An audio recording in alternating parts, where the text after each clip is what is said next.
할렐루야. 사랑하는 대강의 가족 여러분, 오늘 하루도 하나님의 말씀과 동행하는 삶이 되길 소망합니다. 오늘 함께 나눌 하나님의 말씀은 에베소서 2장 7절에서 9절 말씀입니다.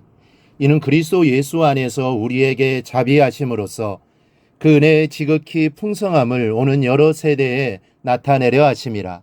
너희는 그 은혜에 의하여 믿음으로 말미암아 구원을 받았으니 이것은 너희에게서 난 것이 아니요 하나님의 선물이라. 행위에서 난 것이 아니니 이는 누구든지 자랑하지 못하게 함이라. 아멘. 이 스포츠 경기는 어떤 경기든지 벤치맨이 있습니다.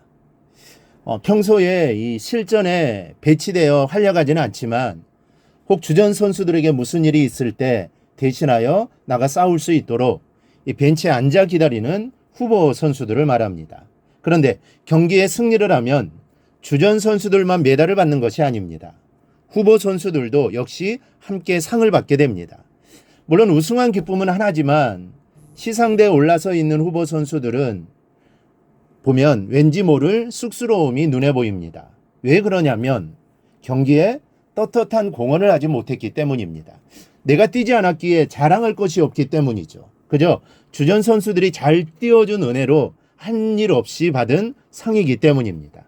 그러니 후보 선수들이 메달을 받고 상금을 받았다면 주전들에게 형님들 뿐입니다라를 외쳐야 합니다. 오늘 본문은 하나님의 자녀인 우리가 하나님 아버지 덕분입니다라를 외치고 살아야 한다는 것을 말씀하고 있습니다. 우리는 입술로는 은혜입니다라를 외치면서도 형식에 그칠 때가 많습니다. 그렇기 때문에 우리의 감사가 빈 껍데기가 되지 않기 위해서 중심으로 외치며 되새겨야 할 구호들이 있습니다. 첫째는 거저받은 것입니다를 외치고 살아야 합니다. 8절입니다. 너희는 그 은혜에 의하여 믿음으로 말미암아 구원을 받았으니 이것은 너희에게서 난 것이 아니요 하나님의 선물이라. 우리의 가장 소중한 구원이 우리에게서 난 것이 아니라는 말입니다. 우리의 영적인 싸움을 주님께서 대신 싸워주셔서 승리의 면류관을 얻게 되었다는 말이죠. 그러니 거저받은 선물에 우리는 내 주님 거저받은 것입니다라고 수시로 외쳐야 하는 것입니다.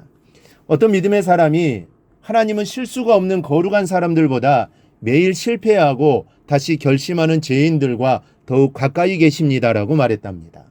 그게 무슨 뜻이냐고 사람들이 묻자 그는 이렇게 대답했다고 합니다. 하늘에 계신 하나님께서는 각 사람에게 생명줄을 하나씩 주시고 붙들고 계시는데 사람이 죄를 지을 때마다 그 생명줄이 스스로 끊어지게 되어 있습니다.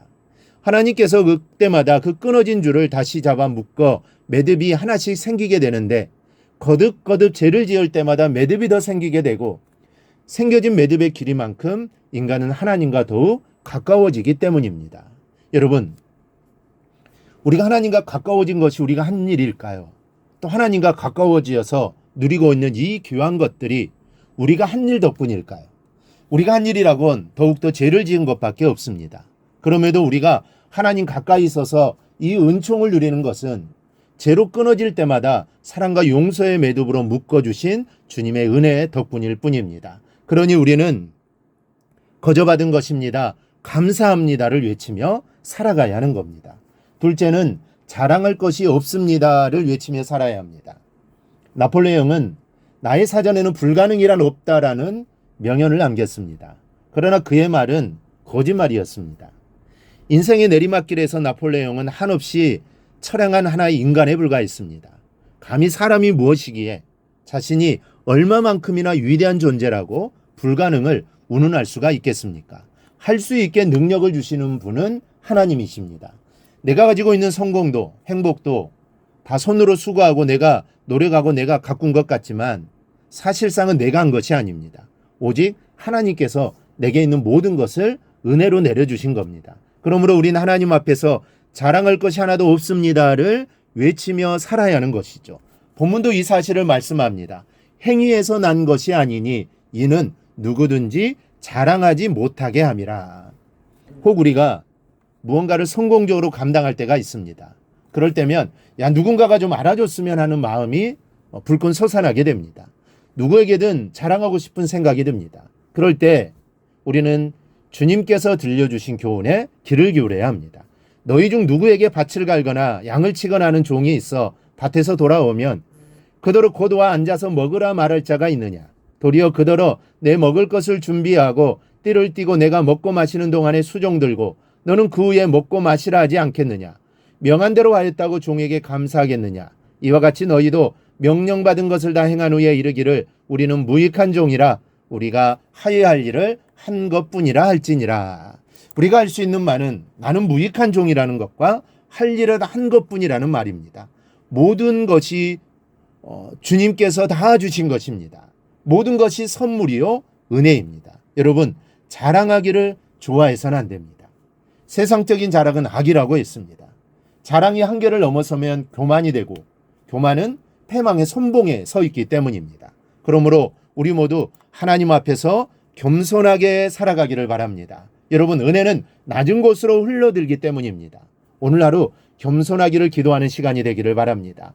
우리가 늘 겸손을 위해 기도해도 나도 모르는 사이에 교만해질 때가 있습니다. 그래서 우리는 늘 기도해야 합니다. 겸손한 마음을 달라고 기도해야 합니다. 기도할 때 성령께서 나에게 겸손한 마음을 주실 겁니다. 그 마음으로 모든 것이 하나님의 은혜입니다. 선물입니다. 감사합니다라고 고백하며 살아가는 삶이 되기를 주님의 이름으로 축원합니다.